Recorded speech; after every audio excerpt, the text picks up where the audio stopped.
bang pasalamatan ng totoo ang sarili mo? Yung simpleng sasabihin mo sa sarili mo na, salamat. Kasi kahit anong pinagdadaanan mo, hindi ka pa rin sumusuko. Kasi minsan, masyado tayong nakafocus sa problema or kakulangan natin sa buhay. That's why, nakakalimutan natin magpasalamat.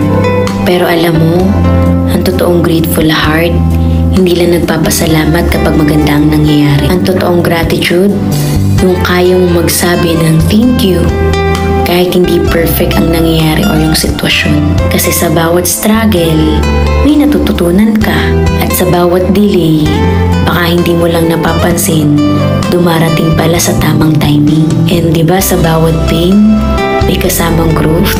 Kaya ngayon, okay lang ba na huminga ka saglit at pasalamatan mo yung sarili mo? Pasalamatan mo yung journey mo kahit gaano kahirap. Pasalamatan mo ngayon ang sarili mo kasi I know, marami ka na rin itinawid na hindi alam ng iba. At alam mo ba sa pagkakaroon ng gratitude heart, mas nagiging magaan ang mabigat at mas dumarating ang blessings. Kaya huwag mo kakalimutan, laging may rason para maging grateful, okay?